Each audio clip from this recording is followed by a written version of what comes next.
is the meaning of Salus Populis Suprema Lex. Let my welfare, let your welfare be what is on the head of government every time, what he does and doesn't do. Thank you. Please, can you celebrate Doctor again? Celebrate him once again. So very briefly, Dr. Victor David has something to say. Few seconds. Please, I want to celebrate that erudite teacher. Personally, I don't know, others might not appreciate him, but I have to appreciate him. He did a wonderful job. If you were thrilled by what he did, I think I was also, because these are the kind of voices that we need in these days. I want to say something in alignment to what he said. Say for a better resources reallocation. Now let's put it this way. We have a country that does not audit NNPC. We have a country that does not audit CBN. Because that is the foundation of corruption in Nigeria. That's why the Ghana president said Nigerian oil, Ghana's oil should not be like that of Nigeria. When you don't audit CBN and NNPC and the presidency, what comes in and what goes out, you don't know. So as part of what the communique will issue at the end of this meeting, we should call for the CBN to be audited. We should call for the NNPC to be audited. If not, we'll end up here in blowing grammar, speaking Latin and speaking French, and nothing will happen until we make a call to them. That is one. Then two, let's come back to our governor, Omoino. Omoino is doing a project that is not documented. Now there is an agricultural land in in his village, Nsurubium. There is no business plan. You are going to business. Ibom A, government is running it. How much is invested? How much is coming out? Do we have records? We don't. Agriculture is running now, part of our rice agenda. No business plan. It's going to fail. Udom Emmanuel carried all of them, failed project because there was no business plan. So for us to stop all this wasting of money with Umoino, who is a pastor, we agree. Let's have a business plan. There are quite people should look at the business plan, analyze it. Can we do it? It's our money. It's not a matter of issuing 4.7 billion naira to civil servants, and we are. But that money is not his money. It's the common patrimony of our Kwaibomite, and there must be a plan for it. At the end of this meeting, too, we should look at putting up a call to him. Say, sir, all these projects you are going around doing, Udom Emmanuel did it, and all of them failed. Show me one industry that is working. Doctor, are you not aware? If you have lived in this state, there is no industry that is working because there was no plan. Clement Isong Foundation that brought us to this place. Clement Isong was the only governor of CBN that had an economy blueprint for this country. During the Civil War, Clement Isong had a plan. We were surviving during the Civil War. After the Civil War, Clement Isong's plan was still sustaining Nigeria. The post-war economy was sustained because Clement Isong had a blueprint on paper. On paper.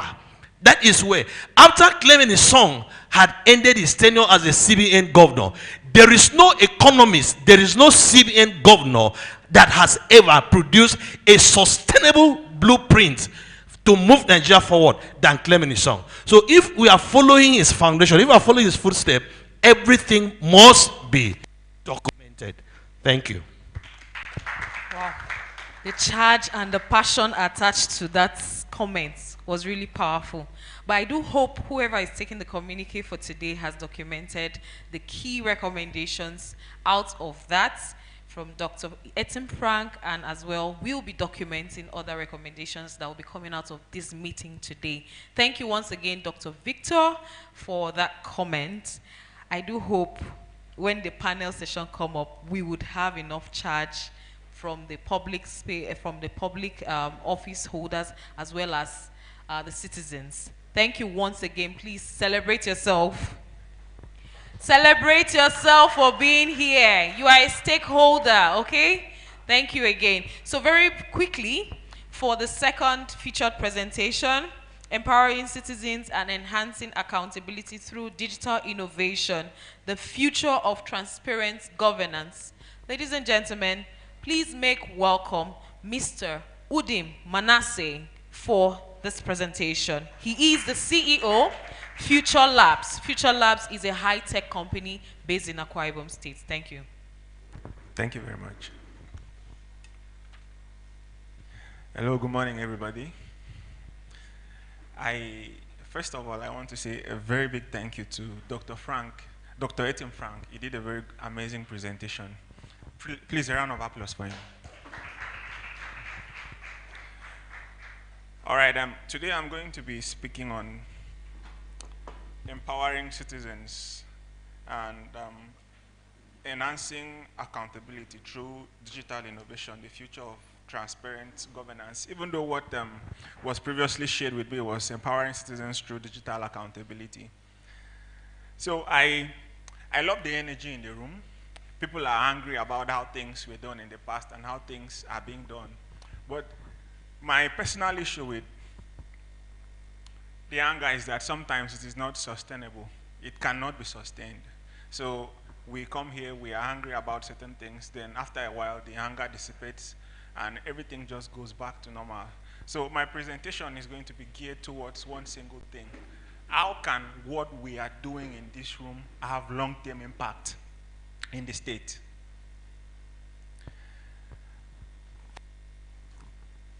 I remember in 1999, at the dawn of democracy, there was one particular lingo that was very prevalent in the air was the definition of democracy. We were told that a democracy is the government of the people, for the people, and by the people. But so far, going by what we've been seeing, it seems that democracy is not the rule of the people, for the people, and by the people. It is more like the rule of the elites, for the elites and by the elites. And then we end up receiving crumbs. This is where accountability comes in. If government is run like a cult or like an insider affair, it will never be the government of the people, by the people, and for the people. The only thing that can make government or the democracy we are practicing the way it was supposed to be is if we play our own role in holding government accountable. There's a popular concept now in civil society. It is called the office of the citizen. So before now, most people see themselves as nobodies in the grand scheme of things, that as long as governance is concerned, they don't have any role to play, they don't have any weight to pull, they don't have any impact to make. But with the advent of civil society in Nigeria at large and in which is closer to us, we've had people understand that as citizens, we have a role to play in holding government accountable and then moving the country forward. All right, so this morning I want to start my presentation with why. Why do we need to empower citizens and hold the government accountable?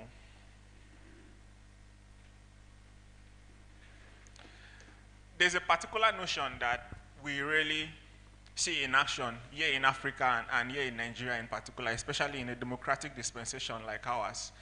The government is meant to serve at the pleasure of the citizens.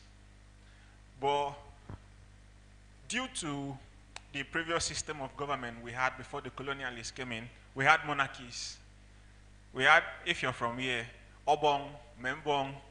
So people are used to the notion that whoever is at the top is untouchable, is a top dog. But for democracy to work, we have to do away with that notion. We need to understand that even though we are not the ones in power, we have a role to play.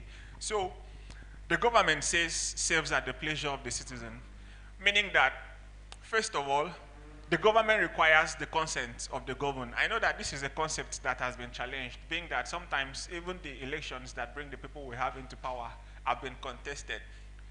Not everybody believes that whoever is in power is the one that actually wants. So most of the governments we have are not really 100% legitimate. But government serves at the pleasure of the citizen. So they require our consent. Without the consent of the citizens, there is no legitimacy.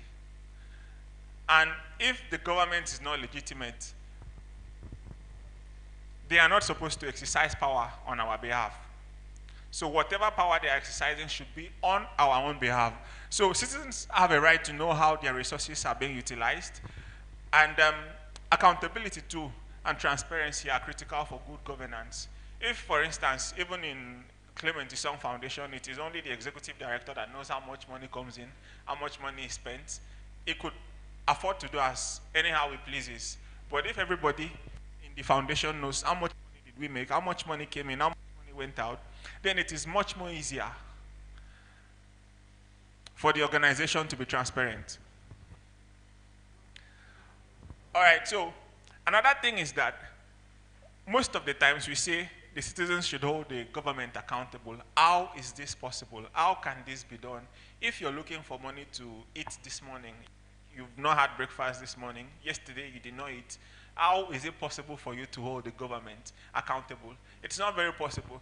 Like Doctor was saying, you need to put a call across to somebody in Oron to find out if a project has been done. You need to pay transport to go to certain places to find out if a particular project has been done.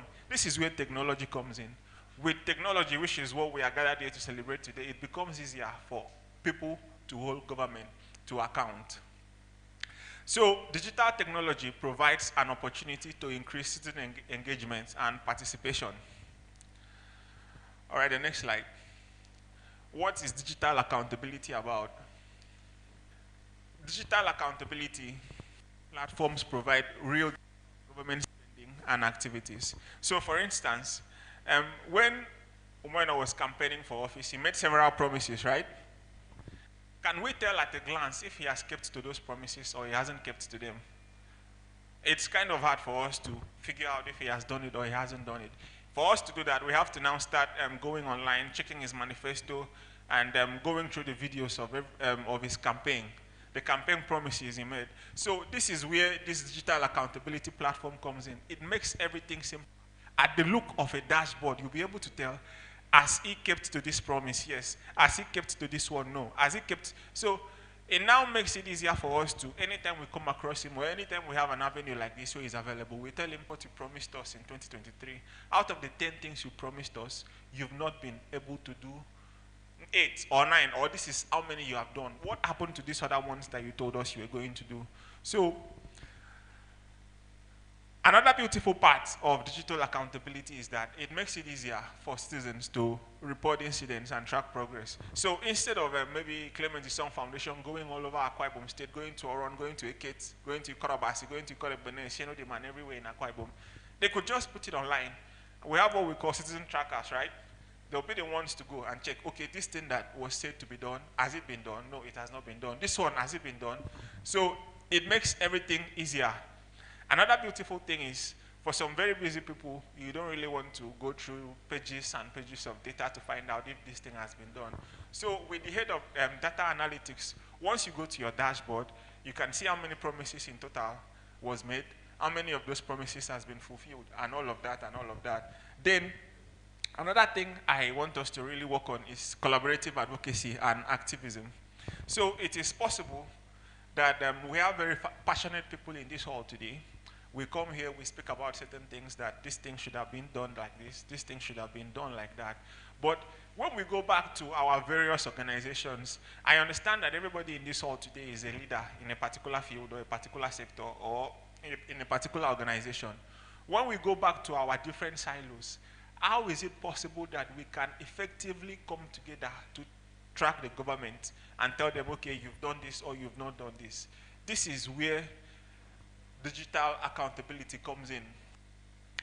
It helps us to collaborate in real time in different locations and share information and knowledge and insights that this has been done and this has not been done. All right, so how citizens will be empowered. Today is the unveiling of the citizenswatch.com, which is designed to be very easy to use and self-explanatory. So the key point of the platform is that most of the promises that the present governor has made has been itemized. It has been analyzed to check if so things have been done, if they have not been done. There's a status on almost all the major promises he made. Then so far, I think before we had this program, the director was on radio speaking about it. Right now we have this program here which has brought a lot of people here. There's a live stream going on. And when we are done with this, I would like to advocate for everybody to take pictures, put a hashtag, post it on social media, keep the conversation going.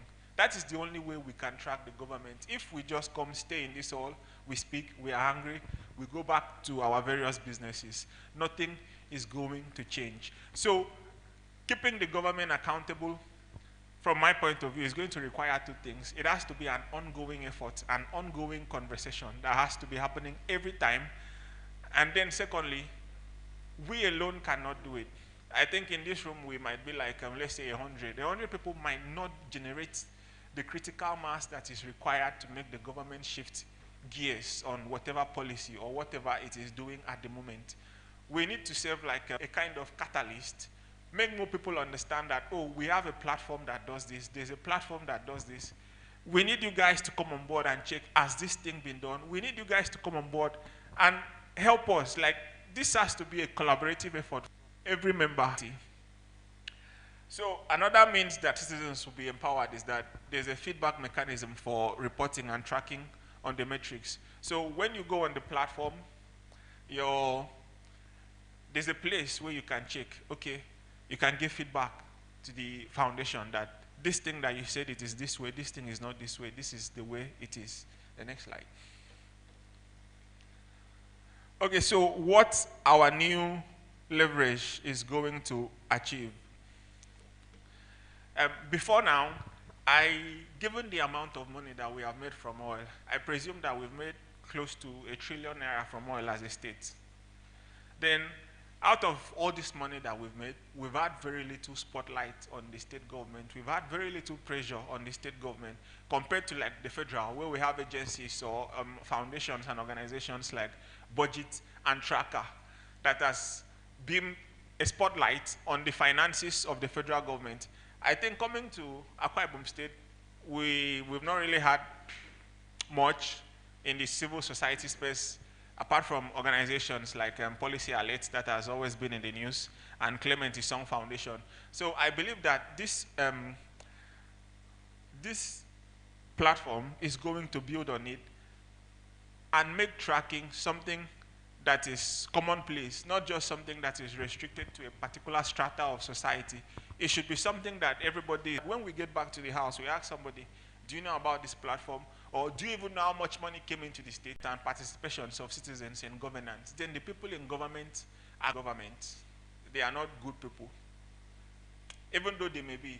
But you cannot allow our common patrimony to be managed simply on the basis of the goodness or badness of somebody. We need a leverage that we can use to like, okay, this is what you said. We need transparency and we need accountability. And all of this can only be possible when we collectively work together. So this culture of accountability and good governance, it is still something that we are building 20-something years after the advent of democracy. We can't really go back and be like, okay, this particular government got so billions during its tenure, this one got so tenure during its so billion during its tenure. How exactly was this money expended? Transparency is just a culture that we are building, and I deeply believe that by virtue of what we are currently doing here and the impact that this is going to create, that we are going to foster a deeper culture of accountability and good governance. The next one. All right, so as much as this gesture that we have here is very, very beautiful, there is always room for improvement. So this is where I think that we can improve. Like I stated earlier, we have a culture where we always bow to power because of the structure of government we had before the advent of colonialism and even the democracy we have. We have a culture where you don't challenge authority, but that is not sustainable in a democracy. Now, challenging authority does not mean that you speak down on authority. Even the Bible says that the people in authority are being put there by people in power. The next thing we do is we cower over them and we start hailing them. That culture has to collapse. We have to start speaking truth to power, because if we don't speak truth to power, nothing is going to change. All right. So the next thing that I believe we can do better in is that I've gone through the app that we are launching today. It is a tracker of mostly the key promises that the governor made when he was campaigning for office. He made some very strategic promises. So this application tracks those promises that the governor made. That okay, he has done this one, he has started this one, he hasn't done this one, he hasn't started this one. Where we can do better, we should expand it to include budget monitoring and performance evaluation. And now, the foundation doesn't have to do all of the legwork. We should go on our social media pages after this event and share the link to this application. Now, when we do that, it makes it easier for us to onboard more people onto the system to help us track and monitor the performance of the government. So, the promises, they are just promises. It doesn't tell us how much money was spent on this promise, how much money was not spent on this promise.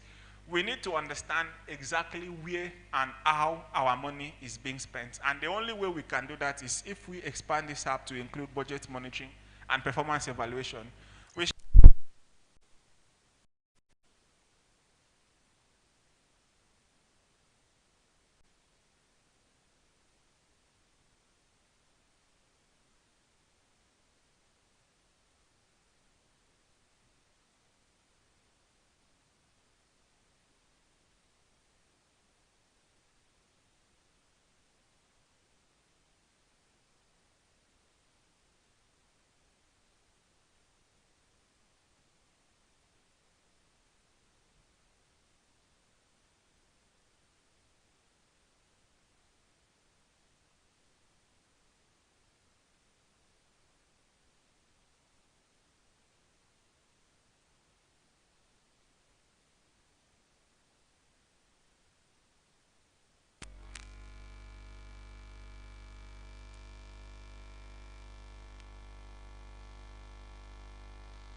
Thank you. So, yes, I was saying that the app should be expanded to include budget monitoring and performance evaluation of the government, because I think about 80% of the people in this room, if it is asked how much money was budgeted by the state governments for this budget year, a lot of people will not be aware. It is not because the data is not there, the data is there. Like you said earlier, they have their budgets on the website. So once you go to the website of the Akwa Ibom State government and download it, you're going to see exactly what and how the money in the state is being spent. So this app should be expanded to include that. Then the media round should continue. I believe that so far a fraction of the people in the state know about this initiative. But this initiative is something that is so life-changing that at least a very sizable population of the state should be aware that we have something like this. We have an application like this. We have a platform like this where you can go and track the performance of the government. The primary reason why I believe that should continue is that I believe that all of us in this room collectively, we don't have, just us cannot monitor the government and force them to deliver on their promises. We need to onboard more people, which I have termed here watchers. So if the website is the bomb watchers, then we need more watchers. We need more eyes on the government. We need more eyes on the budget. We need more eyes on the promises. It is only when you have a critical mass of people that most times government is forced to change its direction. Take a look at Kenya. A bill was brought before parliament. Nothing would have stopped the president from saying, okay, this bill is not good enough, or nothing would have stopped the parliament from not passing that bill. But they went ahead and passed the bill, and I believe that the president was supposed to sign it. I believe he wanted to sign it. But because a lot of young people came out to the streets and said, no, that if you sign this bill, things are going to get harder, things are going to get worse, this thing cannot happen. At the end of the day, unfortunately, A couple of lives had to be lost. Then at the end of it all, the government now came back and said, okay, the president, I think yesterday in his address, he now came back and said, okay, we are not going to sign the bill. This is where these watchers come in. We need a more collective mass of people. And our duty here is not just to come and be angry that the government did this, the government did that. It is our responsibility for us to go back, because I believe that we are all thought leaders in this room. It is our responsibility for us to now go back and tell the people closest to us and farthest to us, there is a platform for this. This is what is happening. This is the role that you can play. So that is why we need the media rounds to continue. Then, lastly, sometimes we come together like this. I'm happy that we have a representative from the government here, but we can come together like this as civil society. We have our own positions. We speak, we deliberate, we go back. And the government does not get the feedback. So we need to keep speaking. There has to be feedback in both the traditional and social media. I believe somehow, I think the government pays more. Which one do they pay more attention to? Is it the traditional media or social media? But why is the traditional media censored? Why is it that there are certain things you cannot say in this traditional media if they don't pay attention to it? But why is it censored? Traditional media is heavily censored. If you go to the radio now, there are certain things you cannot say. If you try to say it, whoever is on it is going to cut you off, or they are going to motion to you until you don't say that, don't say that. Why is it heavily censored? There's a particular level that the social media doesn't get to, but that traditional media can get to. We have old people in the village that their radios are on. It is tuned on 24/7. That is the only means of entertainment they have. That is why traditional media is heavily censored. It actually has a greater reach. The thing about social media is that it requires a critical mass for it to get to a level where everybody is now aware of it, which is what we are building by having these conversations that we are having in this room. So timely feedback should be published in the traditional and social media for government to be fully aware of.